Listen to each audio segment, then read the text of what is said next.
এই চ্যানেলে সম্প্রচারিত সকল খবরই সচেতনতামূলক এবং শিক্ষণীয়, কোনো কিছুই প্রভাবিত নয়। ধর্মতলায় তৃণমূল কংগ্রেসের সভা মঞ্চ থেকে স্নেহাশিস চক্রবর্তী ঠিক কি বার্তা দিলেন শোনাবো আপনাদের। পেলাম যুক্তরাষ্ট্রীয় কাঠামো পেলাম এবং ধর্মনিরপেক্ষতা পেলাম। স্বাধীনতার পর আজকে যতগুলো রাজনৈতিক দল কেন্দ্রে সরকারে এসেছে, সেটা কংগ্রেস এসেছে, মিলুঝুলি সরকার এসেছে এবং বিভিন্ন রাজ্যে রাজ্যে আঞ্চলিক দলের সরকার তৈরি হয়েছে, তাদের বিরুদ্ধে নানা অভিযোগ থাকলেও, ডেভেলপমেন্ট সংক্রান্ত অভিযোগ থাকলেও তারা ভারতবর্ষের এই সংবিধানের স্তম্ভগুলোকে মান্যতা দেওয়ার চেষ্টা করেছে।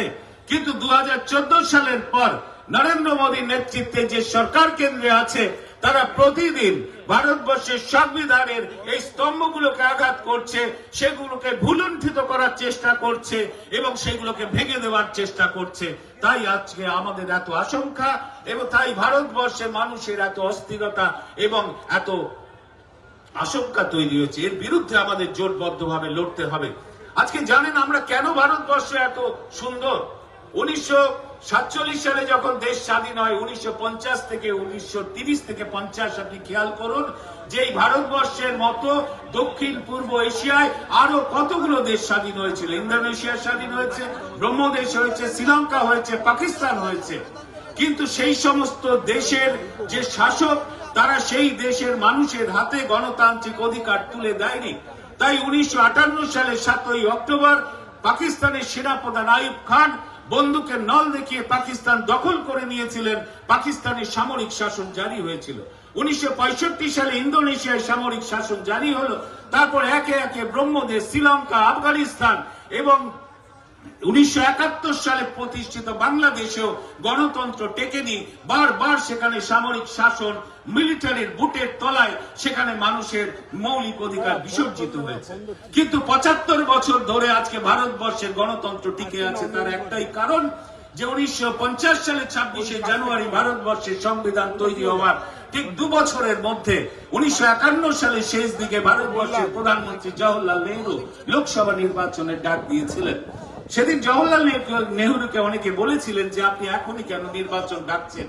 কারণ দেশের মানুষ এখনো সচেতন হয়নি, শিক্ষিত হয়নি, তারা ভোট দিতে হয় কি করে জানে না। জওহরলাল নেহরু বললেন যে আমি যদি গণতান্ত্রিক অধিকারকে নিজের পকেটে রাখি তাহলে সে অধিকার পকেট পার হয়ে যাবে, কিন্তু আমি যদি গণতান্ত্রিক অধিকারকে দেশের মানুষের মধ্যে ছড়িয়ে দিই তাহলে সেই অধিকার অনেক বেশি সুরক্ষিত থাকবে। 1952 সালে লোকসভা নির্বাচন অনুষ্ঠিত হলো। অনেক বড় বড় স্বাধীনতা সংগ্রামী সেই ভোটে হেরে গিয়েছিলেন। আমাদের আরামবাগে প্রফুল্ল সেন সেই ভোটে হেরে গিয়েছিলেন এবং আমাদের সংবিধান প্রণেতা বি.আর. আম্বেদকর বোম্বে নর্থ লোকসভা থেকে সেই ভোটে হেরে গিয়েছিলেন। তখন জওহরলাল নেহরুকে আবার সাংবাদিকরা বলল, দেখলেন তো আমরা বলেছিলাম যে দেশের মানুষ কি করে ভোট দিতে হয় জানে না বলেই এত বড় বড় স্বাধীনতা সংগ্রামীদের তারা ভোটে হারিয়ে দিয়েছে। সেদিন উত্তরে জওহরলাল বললেন যে আমি খুশি হয়েছে এই জেনে গণতন্ত্রের প্রথম পরীক্ষায় ভারতবর্ষের মানুষ পাশ করে গিয়েছে, তারা বুঝিয়ে দিয়েছে প্রয়োজনে তারা কংগ্রেসকেও হারিয়ে দিতে পারে। এত বড় গণতন্ত্র আমরা পেয়েছি, সেই গণতন্ত্র আজকে আক্রান্ত। আজকে মানুষের অধিকার কেড়ে নেওয়া হচ্ছে। ভারতবর্ষের সংবিধান সংখ্যাগরিষ্ঠতার সুযোগ দিয়ে বিজেপি এমন সব আইন নিয়ে আসছে ভারতবর্ষে, যেগুলো ভারতবর্ষের এই গণতান্ত্রিক অধিকার, ব্যক্তি স্বাধীনতা, মত প্রকাশের অধিকারকে সংকুচিত করে। আপনারা জানেন এই করোনার সময় এবং আমাদের ইনফরমেশন, রাইট টু ইনফরমেশন যে অ্যাক্ট, তার যে বদল ঘটিয়েছে আজকে সেন্ট্রাল গভর্নমেন্টের করায়ত্ত হচ্ছে রাইট টু ইনফরমেশন অ্যাক্টের যে বডি, সেটা কেন্দ্রীয় সরকারের হাতে রয়েছে। মানুষ অধিকার পাবে কেমন করে? এমন সব আইন তৈরি করছে, সিএএ থেকে শুরু করে 370 ধারা, 370 ধারা থেকে শুরু করে 3 তালাক, একটার পরে এক, এবং সম্প্রতি ওয়াকফ বিল। এর ফলে ভারতবর্ষের যে ধর্ম নিরপেক্ষতা আছে তার উপরে চরম আঘাত আছে কেন্দ্রীয় সরকার। তার বিরুদ্ধে আমরা লড়ছি। আমাদের কল্যাণদা, আমাদের প্রিয় নেতা, ভারতবর্ষের পার্লামেন্টের বলিষ্ঠ সাংসদ, যিনি প্রধান বক্তা হিসেবে আজকের এই সভার মধ্যে আছেন, তিনি এসে পৌঁছেছেন, তাকে আমরা স্বাগত জানাচ্ছি। আমার বক্তব্য আমি শেষ করব। ধর্ম সম্প্রদায়ের মানুষই এখানে আছে। কারো অন্যায়ের বিরুদ্ধে সংবিধান আমাদের কাছে অত্যন্ত পবিত্র, তাকে রক্ষা করার জন্য ভারতবাসী হিসেবে সব ধর্ম সম্প্রদায়ের মানুষ আমরা একত্রিত ভাবেই লড়াই করছি। আমি আপনাদের সকলকে আমার শ্রদ্ধা, সালাম এবং আমার প্রণাম জানাচ্ছি। আপনারা জানেন যে 1947 সালের 15ই আগস্ট ভারতবর্ষ স্বাধীনতা লাভ করে। তার ঠিক 14 দিনের মাথায় 29শে আগস্ট 1947 সাল ভারতবর্ষের সংবিধান রচনার ড্রাফটিং কমিটি তৈরি হয়েছিল এবং সেই ড্রাফটিং কমিটিতে ভারতবর্ষের বিখ্যাত সব মানুষেরা ছিলেন। কৃষ্ণস্বামী আয়ার, গোপাল স্বামী আঙ্গেয়ার, কে মুন্সি এন মাধবানের মতো নেতারা সেখানে ছিলেন, বিশিষ্ট ব্যক্তিরা ছিলেন। কিন্তু সেই সংবিধান রচনার ড্রাফটিং কমিটির প্রধান কাকে করা হয়েছিল? ডক্টর বি আর আম্বেদকরকে। তিনি কে ছিলেন? বি আর আম্বেদকর ছিলেন সেই সময় একটি অস্পৃশ্য, পিছিয়ে পড়া জনগোষ্ঠীর মানুষ, মাহার জাতিভুক্ত, এবং সেটা অস্পৃশ্য ছিল। এবং একটা সময় শোনা যায় যে বি আর আম্বেদকর যখন পড়াশোনা করছেন তখন স্কুলের ক্লাসের মধ্যে তাকে ঢুকতে দিত না, তাকে স্কুলের বারান্দায় বসে পড়াশোনা করতে হয়েছে। এরকম একটা পিছিয়ে পড়া জনগোষ্ঠীর মানুষকে ভারতবর্ষের সংবিধান রচনার মাথার উপরে বসিয়ে এই ভাবনা দেয়া হয়েছিল যে ভারতবর্ষে শ্রেণী শত্রুতা নয়, শ্রেণী সমন্বয়ের ভাবনা। অর্থাৎ ভারতবর্ষে যে জাতি, উপজাতি, বিভিন্ন জনগোষ্ঠী আছে এবং বিভিন্ন ভাষা, বিভিন্ন ধর্মের মানুষ আছে, তাদের যে নিজস্ব সংস্কৃতি আছে, কৃষ্টি আছে, সেগুলো এবং তাদের যে আর্থিক এবং সামাজিক অবস্থান আছে, সেটা ডেভেলপমেন্টের মাধ্যমে তাদের অধিকার প্রতিষ্ঠার মধ্যে দিয়ে একটা ওপরে তুলে নিয়ে আসা, নিয়ে এসে একটা সাম্য প্রতিষ্ঠা করা। ভারতবর্ষের সংবিধান তো তৈরি হলো, ভারতবর্ষ তো একদিনে তৈরি হয়নি। এই ভারতবর্ষে যুগ যুগ ধরে ভারতবর্ষের বাইরে থেকে বহু মানুষ এই ভারতবর্ষে এসেছে। কেউ যুদ্ধ করতে এসেছে, কেউ ভ্রমণ করতে এসেছে, কেউ বা ভারতবর্ষে ভালোবেসে এসেছে, কেউ বাণিজ্য করতে এসেছে। কিন্তু সেই সমস্ত মানুষদের মধ্যে যারা ভারতবর্ষকে ভালোবেসে এখানে থেকে গিয়েছিলেন, তারাই ভারতবর্ষের সাথে মিশে গিয়েছিলেন। ফলে সারা ভারতবর্ষে বিভিন্ন জাতি, উপজাতি, বিভিন্ন ভাষা, বিভিন্ন ধর্মের একটা মিশ্রণ তৈরি হলো ভারতবর্ষে, যেটাকে আমরা বলি বৈচিত্র্য। এবং এই বৈচিত্র্য ভারতবর্ষে রয়েছে এবং সেই বৈচিত্র্যের মধ্যে ঐক্যের যে সাধনা, সেটা যুগ যুগ ধরে আমরা করে চলেছি। যে বৈচিত্র্যের মধ্যে ঐক্য, এটাই ভারতবর্ষের বিউটি। এখানে বিভিন্ন ধর্ম সম্প্রদায়ের মানুষ থাকবে, তাদের নিজস্ব নিজস্ব যে ধর্ম সেটা আচরণ করবে, কিন্তু সবার মধ্যে একটা মেলবন্ধন থাকবে, একটা সম্প্রীতি থাকবে। এর চর্চা ভারতবর্ষে আমরা কিন্তু করে চলেছি, সব সময় করে চলেছি। কিন্তু কিছু কিছু শক্তি এটাকে ভাঙার চেষ্টা যদিও করেছে, ভারতবর্ষে বিভিন্ন সময় স্বাধীনতা আন্দোলনের সময় করেছে, কিন্তু যারা মহান মানুষ আছে ভারতবর্ষে, তারা কিন্তু এই ঐক্য সাধনার কাজটাই করে গিয়েছিলেন। তাই এই ভারতবর্ষে আমাদের প্রাণের কবি রবীন্দ্রনাথ ঠাকুরকে লিখতে হয়েছিল যে অহরহ তব আহ্বান প্রচারিত শুনিতব উদার বাণী, হিন্দু বৌদ্ধ শিখ জৈন মুসলমান খ্রিস্টানি। রবীন্দ্রনাথ ঠাকুরকে লিখতে হয়েছিল। এই ভারতবর্ষের স্বাধীনতা সংগ্রামের বিদ্রোহ কবি কাজী নজরুল ইসলাম লিখেছিলেন গাহি সামনের গান, যেখানে আসিয়া মিশে গেছে সবই, সব বাধা ব্যবধান, যেখানে মিশেছে হিন্দু বৌদ্ধ মুসলিম খ্রিস্টান। কাজী নজরুল ইসলামকে লিখতে হয়েছে। এবং এই বাংলার, এই ভারতবর্ষের স্বাধীনতা আন্দোলনের হিরো নেতাজি, সেই নেতাজিকে এলগিন রোডের বাড়িতে ব্রিটিশরা নজরবন্দি করে আটকে রেখেছিল। একদিন ব্রিটিশের চোখে ধুলো দিয়ে নেতাজি চলে গেলেন জার্মানে। জার্মানের রাষ্ট্রপতি তখন হিটলারকে গিয়ে বললেন, আমি জাপানে যাব, জাপান থেকে নেকুনে যাব, এখানে গিয়ে আমি ভারতবর্ষে ব্রিটিশের বিরুদ্ধে লড়াই করব, সৈন্যবাহিনী একত্রিত করে আমাকে একটু সহযোগিতা করুন। সেদিন হিটলার একটা ছোট্ট সাবমেরিন নেতাজিকে দিয়েছিল, কারণ হিটলার মনে করলো যে ব্রিটিশরা তো জার্মানের শত্রু, এই ভারতবাসীও তো যারা ব্রিটিশের বিরুদ্ধে লড়াই করছে। একটা ছোট সাবমেরিন হিটলার দিয়েছিল নেতাজিকে। সেই সাবমেরিনের করে আটলান্টিক মহাসাগরের তলদেশ দিয়ে 3 মাস বিপদসংকুল যাত্রা করে নেতাজি পৌঁছেছিলেন জাপানে। ওপরে মার্কিন সেনা টহল দিচ্ছে, ব্রিটিশ সেনা টহল দিচ্ছে। দুবার আক্রান্ত হয়েছিল সেই সাবমেরিন। সেই ডিজেলের মধ্যে সেই সাবমেরিনের মধ্যে ডিজেলের গন্ধ, এক কোণে নেতাজির বসার জায়গা। তিনি চেয়ারে বসে বসে আগামী যুদ্ধের পরিকল্পনা করছেন, আর সেটা মুখে বলছেন। তার সামনে একটি চেয়ার এবং টেবিলে রয়েছে একজন মাত্র ব্যক্তি। তিনি ডায়েরিতে সেগুলো লিখে রাখছেন। নেতাজি যা বলছেন তিনি লিখে রাখছেন। তার টেবিলে রয়েছে 3টি বই, একটি হিন্দু ধর্মের গীতা, আরেকটি মুসলমান ধর্মের কোরআন, আর শরৎচন্দ্র চট্টোপাধ্যায়ের উপন্যাস পথের দাবি। একদিন নেতাজি সেই ব্যক্তিকে বলল যে আমি তো ভারত মাকে স্বাধীন করার জন্য জীবন বিসর্জন দিতে প্রস্তুত, কিন্তু তুমি খামোখা কেন আমার সঙ্গে এই বিপদের মধ্যে আসতে গেলে, তুমি খামোখা কেন আসতে গেলে? তখন সেই ব্যক্তি বলছে, আপনি এত বড় মহান মানুষ, আপনি যদি দেশ মাতৃকার স্বাধীন করার জন্য জীবন বিসর্জন দিতে পারেন, আমি একজন সাধারণ মানুষ হয়ে ভারত মাকে স্বাধীন করার জন্য জীবন কি বিসর্জন দিতে পারি না? জাপানের কাছে পৌঁছে গেল সাবমেরিন। নিয়ম হলো সেই সাবমেরিন থেকে জলে ঝাঁপ দিতে হবে, তারপর জাপানের সাবমেরিনে উঠতে হবে। যেটা বারবার করে বলি, আজকে আবার বলছি, হ্যাঁ, একজন হিন্দু ভাই, সেও এই মাটিতে জন্মে গঙ্গায় বিলীন হয়ে যাবে। আর যেদিন আমি মারা যাব, সেই দিন এই ভারতবর্ষের 6 ফিট মাটিতে আমার কবর হবে, আমার দেহ এই ভারতবর্ষের মাটিতে বিলীন হয়ে যাবে। আমি ভারতীয় নই। তাহলে কেন এই অবিচার প্রত্যেকটা মোমেন্টে? why I have to explain? কেন আমি বারবার করে জবাব দিতে হবে?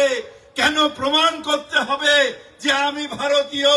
কেন প্রমাণ করতে হবে যে ভারত মাতার জয় বলে সেও ভারতের সন্তান, যে ভারত মাতার জয় বলে না সেও ভারত মাতার সন্তান? আমাকে কেন প্রমাণ করতে হবে? I feel insulted. আমাদের সম্মানহানি হয় যখন প্রত্যেকটা মুহূর্তে পরীক্ষা দিতে হয়, তখন নিশ্চিতভাবে সম্মানহানি হয়। আজকে প্রত্যেকটা ব্যাপারে শুধু ইস্কানি। হ্যাঁ, বাংলাদেশে যেটা হচ্ছে অন্যায় হচ্ছে। কল্যাণ যেটা বলে গেল ঠিক, যে আমরা যারা সংখ্যাগুরু, যে দেশের যে সংখ্যাগুরু সংখ্যালঘু তার ছোট ভাই, তাকে প্রোটেকশন দেওয়ার দায়িত্ব এখানে সংখ্যাগুরু হিন্দুদের, ওখানে মুসলমানদের। সেটা যদি না করে থাকে, অন্যায় করছে। কিন্তু তার মানে এই নয় যে আজকে বিজেপি বর্ডারে গিয়ে উস্কানি দেবে, আজকে ওইখানে থেকে বাংলাদেশে যেটা হচ্ছে সেটা নিয়ে কমিউনাল ফিলিংস তৈরি করবেন না। বাংলাদেশে যেটা হচ্ছে, অন্যায় হচ্ছে, আমরা সবাই উদ্বেগ। আর ওখানে শুধু সংখ্যালঘু খুন হয়নি, ওখানে একজন ফিল্ম পার্সোনালিটি খুন হয়েছে, ডাইরেক্টর খুন হয়েছে, ওই রাত্রিরে অনেক সংখ্যা মুসলিমরাও খুন হয়েছে। এই সরকারের এখন যে সরকার, তার নিষ্ক্রিয়তার জন্য অনেক খুন হয়েছে, কিন্তু তার প্রতিবাদ নিশ্চিতভাবে করা উচিত। কিন্তু তার মানে আমাদের কমিউনাল হয়ে যেতে হবে, আমাদের সুড়সুড়ি দিতে হবে, আমাদের ডিভাইড এন্ড রুল করতে হবে না। আমাদের কনস্টিটিউশন তা বলে না। আমার কনস্টিটিউশনের শপথ নিয়ে নরেন্দ্র মোদী প্রধানমন্ত্রী, অমিত শাহ স্বরাষ্ট্রমন্ত্রী, এই কনস্টিটিউশনের শপথ নিয়ে আপনারা গেছিলেন, আপনারা পেছন দিক দিয়ে সুপ্রিম কোর্টে গেছিলেন, আপনাদের প্রপোজাল রিজেক্ট হয়েছে। No, this is a secular country, এটা ধর্মনিরপেক্ষ দেশ, এবং সেই ধর্মনিরপেক্ষতা রক্ষা করা এটা আমাদের কাছে সম্মান, আমাদের কাছে দায়িত্ব। সেন্ট্রাল গভর্নমেন্টের সেই দায়িত্ব নেওয়া উচিত। কিন্তু দুর্ভাগ্য, সব ব্যাপারে এখন for the people, by the people, to the people, of the people নয়, এখন হয়ে গেছে for the power, to the power, of the power. অর্থাৎ বিজেপিকে পাওয়ার রাখার জন্য হিন্দু মুসলমান ভাগ করো। এটা শুধু মুসলমানদের দায়িত্ব নয়। আমরা যারা বাংলার মানুষ, এই ডেভিডের মতন মানুষ, জয়প্রকাশ দার মতন মানুষ, তাদের কর্তব্য হয়ে দাঁড়িয়েছে, যারা সেকুলার রেলিংস আছেন, মমতা বন্দ্যোপাধ্যায়ের পাশে দাঁড়িয়ে ধর্ম নিরপেক্ষতার রক্ষা করা, এটা আমাদের কাছে কর্তব্য হয়ে দাঁড়িয়েছে। আপনারা ভাবেন আমাদের ভয় দেখিয়ে দেবেন, আপনারা ভাবেন আমরা ভয় পেয়ে যাব, কিন্তু আমরা বলি আমি ন্যায় করেছেন, তার কারণ ভাই একটা জিনিস বুঝে রাখবেন, বিজেপির আমরা যারা মুসলমান সম্প্রদায়ের মানুষ, আমাদের কাছে সব ধর্মের মানুষ তাদের ধর্ম আচরণ আমাদের কাছে গুরুত্বপূর্ণ। ঠিক সেইভাবে আমাদের নিজেদের ধর্ম আচরণ, আমাদের নিজেদের নামাজ রোজা, আমাদের নিজেদের মসজিদ রক্ষা করা, আমাদের নিজেদের দরগা রক্ষা করা, মাদ্রাসা রক্ষা করা, এটাও আমাদের কাছে কর্তব্য। এবং এইটাকে প্রথম দিন থেকে লঙ্ঘন করছে বিজেপি। যখন বাবরি মসজিদ ভাঙা হলো, আমাদের হৃদয়ের মধ্যে যে বিশ্বাস, সেই বিশ্বাসটাকে ভাঙা হলো। তার পরবর্তীকালে যখন হাইকোর্ট সুপ্রিম কোর্ট রায় দিল, আমাদের মুসলিম সমাজ মেনে নিল যে ঠিক আছে, সুপ্রিম কোর্ট রায় দিয়েছে। কিন্তু আমরা যারা মুসলিম সম্প্রদায়ের মানুষ এবং যারা হিন্দু সম্প্রদায়ের মানুষ, যারা সেকুলার, তারা আশঙ্কিত হয়ে গেলাম যখন দেখলাম সেই সুপ্রিম কোর্টের চিফ জাস্টিস রাজ্যসভার মেম্বার হলেন, আরেকজন তার প্যানেল জাস্টিস তিনি একটা গভর্নর হয়ে গেলেন। এইভাবে তাদের যখন আবার রিঅ্যাপয়েন্টমেন্ট হলো রিটায়ারমেন্টের পরে, নিশ্চিতভাবে আমরা আশঙ্কিত হয়ে গেলাম যে সত্যিকারের কি জাস্টিস হয়েছিল, সত্যিকারের কি বাবরি মসজিদ ভাঙার পরে আমাদের যে আশঙ্কা ছিল সেটা হয়েছে। তবুও সর্বোচ্চ আদালত বলেছে আমরা ভারতীয় এবং সর্বোচ্চ আদালত আমাদের কাছে অত্যন্ত পবিত্র, আমরা সেটা মেনে নিলাম। তারপরে দেখলাম একটার পর একটা উস্কানি, কখনো হেমপাপি মসজিদ, কখনো সম্বল মসজিদ, এরা সবাই সেখানে কোথাও বলা হচ্ছে শিব মন্দির ছিল কখন না বাবর যখন এসছিল তখন, কখনো বলা হচ্ছে যে এখানে অন্য মন্দির ছিল যখন বাবর এসছিল। কেন? তখন ভারতবর্ষে এত জায়গা ছিল, হঠাৎ সেই শিব মন্দির ভেঙে সেখানেই মসজিদ হলো, এটা কেন হবে? শিব মন্দিরের জায়গা থাকবে, এত জায়গা তো তখন খালি ছিল। তখন তো যখন বাবর এসেছিল তখন বোধহয় 10 কোটিও পপুলেশন ছিল না। তাহলে এত জায়গা ছিল, সেখানে না করে মন্দিরের মধ্যেই করতে হলো। এইটা বিশ্বাসযোগ্য নয়। এটা শুধু হচ্ছে কমিউনাল ফ্লেয়ার আপ করার জন্য ভারতবর্ষে যে হিন্দু মুসলমানের ঐক্য, সেই ঐক্যটাকে নষ্ট করার একটা পরিকল্পনা এখানে করছে এই বিজেপি এবং বিজেপি সরকার। তারা এই পরিকল্পনা করছে। কেন কেন বিভিন্ন জায়গায় একটা মানুষ কি খাবে, একটা মানুষ কি পড়বে, উত্তরপ্রদেশে বা মধ্যপ্রদেশে বা বিভিন্ন জায়গায় কেন তাকে জবাবদিহি করতে হবে যে কি খাবে? শুধু খাবে নয়, যদি বাড়িতে চিকেন থাকে তাও সংখ্যালঘু হওয়ার দোষে তাকে পিটিয়ে মেরে ফেলা হবে। কেন মানবাধিকার লঙ্ঘন হবে এই সরকারের সময়? কেন মানবাধিকার লঙ্ঘন হবে? আমরা ভারতীয় নই? আমরা ভারতবর্ষের মাটিতে জন্মগ্রহণ করিনি? আমরা এই মাটিতে জন্মগ্রহণ করেছি, যেটা বারবার করে বলি, আজকে আবার বলছি। হ্যাঁ, একজন হিন্দু ভাই, সেও এই মাটিতে জন্মে গঙ্গায় বিলীন হয়ে যাবে। আর যেদিন আমি মারা যাব, সেই দিন এই ভারতবর্ষের 6 ফিট মাটিতে আমার কবর হবে, আমার দেহ এই ভারতবর্ষের মাটিতে বিলীন হয়ে যাবে। আমি ভারতীয় নই। তাহলে কেন কেন এই অবিচার প্রত্যেকটা মোমেন্টে? why I have to explain? এখন থেকে যদি ওয়াকফ কেউ করতে চায়, কোন মুসলিম, সে যদি 5 বছর মুসলিম রিলিজিয়ান তার পারফর্ম যদি না করে, তাহলে সে ওয়াকফ করতে পারবে না। আপনি মুসলিম কি মুসলিম নন, তার বিচারটা কি করে হবে? না, তার বিচারটা হবে মুসলিমরা তাদের রিলিজিয়াস ফাংশন ডিসচার্জ করছে কিনা, তার মানে নামাজ পড়ছে কিনা, অন্যান্য মুসলিমদের কাজ করছে কিনা। এটা কখনো হতে পারে? কে বিচারটা করবে? কে বিচারটা করবে? 1963 সালে ভারতবর্ষের সংবিধানে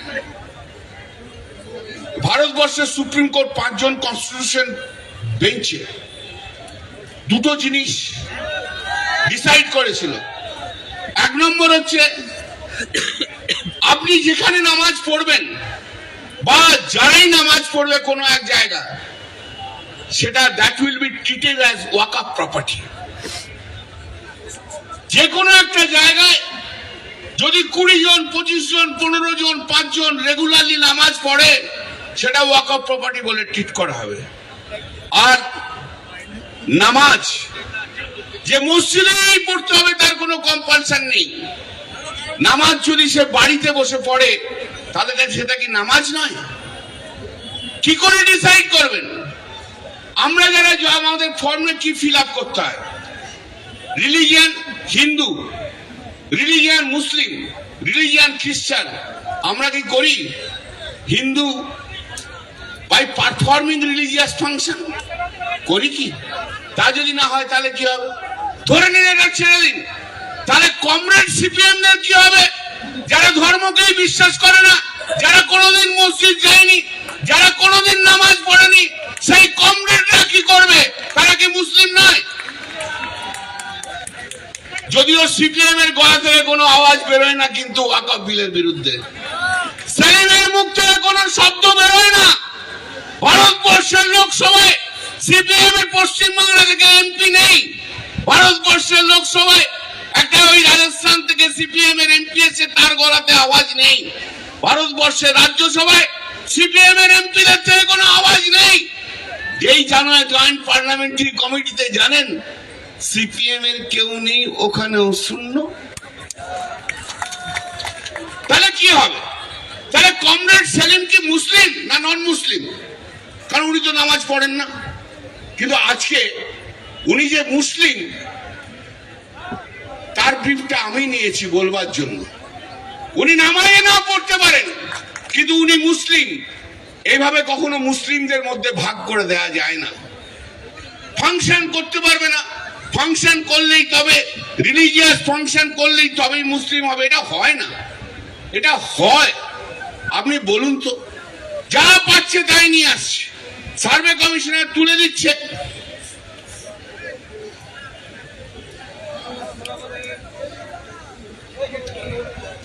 একটা প্রভিশন করেছে, no person shall create a waqf unless he is a lawful owner of the property and competent to transfer. আরে ভাই, আমি প্রপার্টির মালিক হলে তবেই তো আমি ওয়াকফ করতে পারবো, তবেই তো ওয়াকফ হবে। আমি কি আমার সম্পত্তি অন্য কাউকে দান আমি করতে পারি? অন্য কেউ কি আমার সম্পত্তি দান করতে পারে? এগুলো কিচ্ছু না। মুসলিম সমাজের মানুষদের বিরুদ্ধে একটা অভিযোগ আনার জন্য এই সব প্রক্রিয়া করা হচ্ছে, তাদের বদনাম করার জন্য এই সমস্ত আইন করে নিয়ে আসা হয়েছে। রেজিস্ট্রি করতে হবে ওয়াকফ প্রপার্টি। ওদের বক্তব্য রেজিস্ট্রি হয়নি। সুপ্রিম কোর্টে যে মামলা চলছে, সেই সুপ্রিম কোর্টের মামলায় সেন্ট্রাল গভর্নমেন্ট এফিডেভিট দিয়ে বলেছে 98% ওয়াকফ প্রপার্টি হ্যাজ বিন রেজিস্টার্ড। 98%। কেন এদের নামে এরকম বদনাম করছেন আপনারা? এমন একটা ভাব দেখানো হচ্ছে চারিদিকে ওয়াকফ নিয়ে নামে বিশাল ব্যাপার, ওয়াকফের কোনো রেজিস্ট্রেশন নেই, যে যেখানে বলছে সেটাই ওয়াকফ হচ্ছে। তা নয়, একদমই তা নয়। দীর্ঘদিন ধরে আমি তো বলছিলাম, ব্রিটিশদের সময় থেকে 150-200 বছর আগে, প্রি ইন্ডিপেন্ডেন্স হওয়ার আগে থেকে ওয়াকফ নিয়ে বিভিন্ন আইন এসছে, ফেডারেল স্টেট আইন নিয়ে এসছে।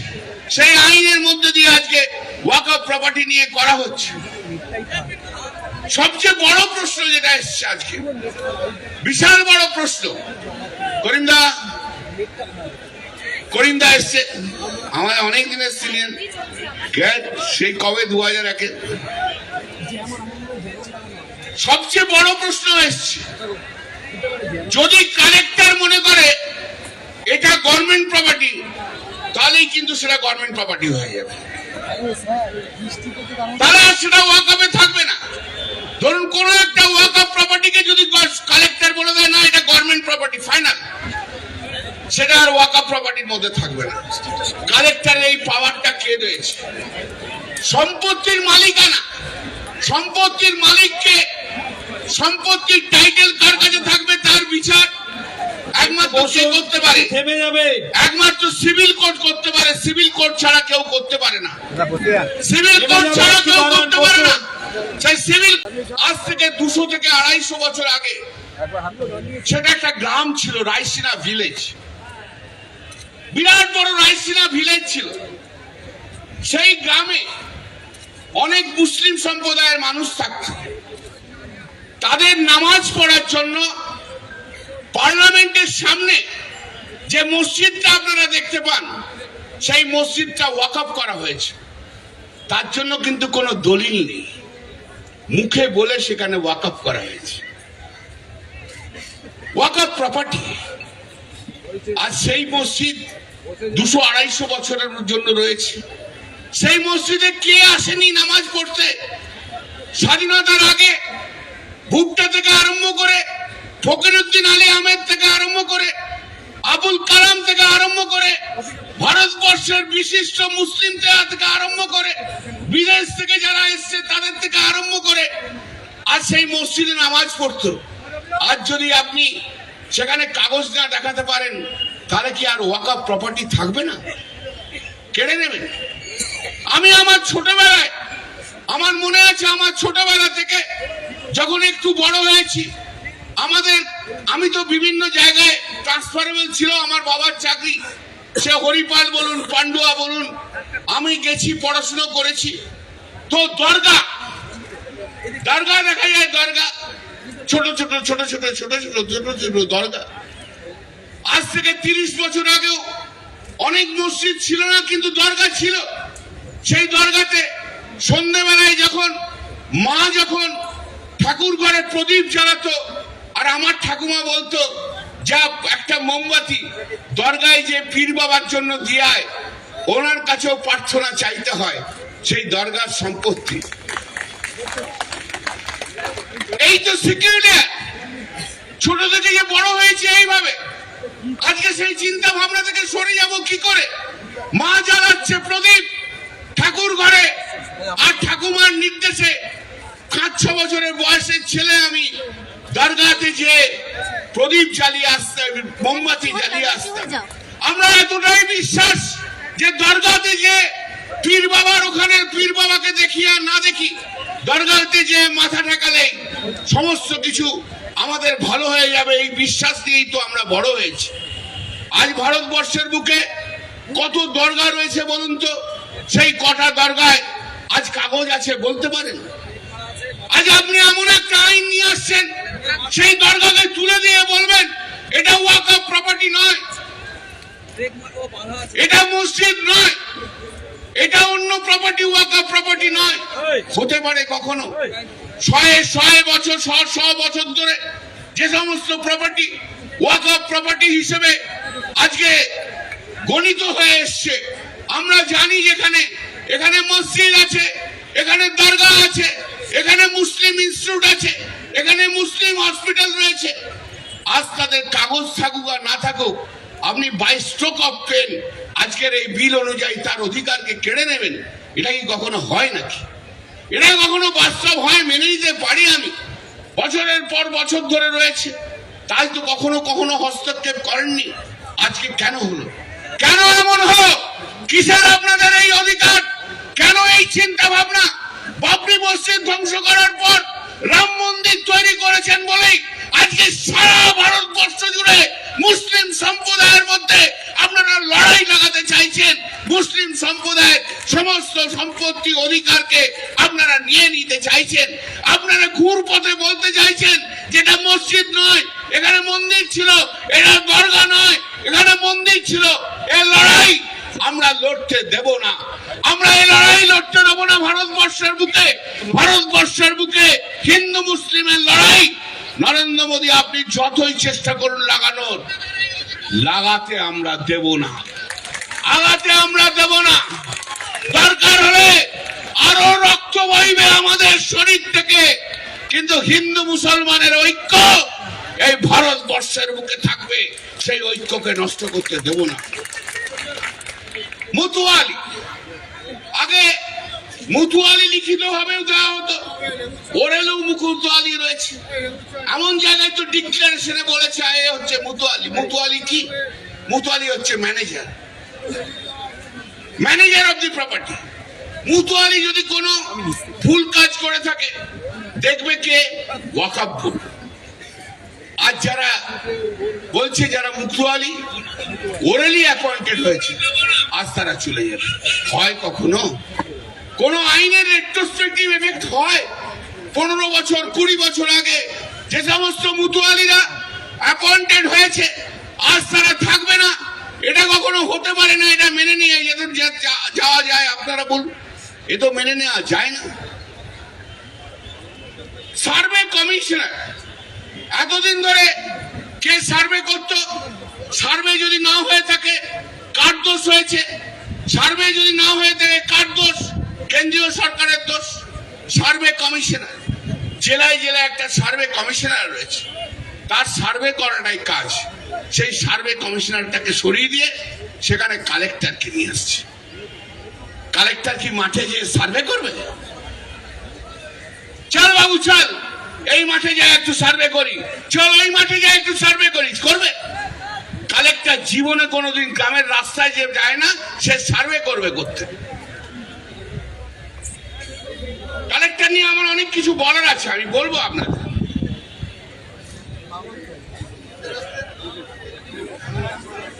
আরেকটা জিনিস খুব ইন্টারেস্টিং, এখন থেকে যদি ওয়াকফ কেউ করতে চায় কোন মুসলিম, সে যদি 5 বছর মুসলিম রিলিজিয়ান তার পারফর্ম যদি না করে তাহলে সে ওয়াকফ করতে পারবে না। আপনি মুসলিম কি মুসলিম নন, তার বিচারটা কি করে হবে? না, তার বিচারটা হবে মুসলিমরা তাদের রিলিজিয়াস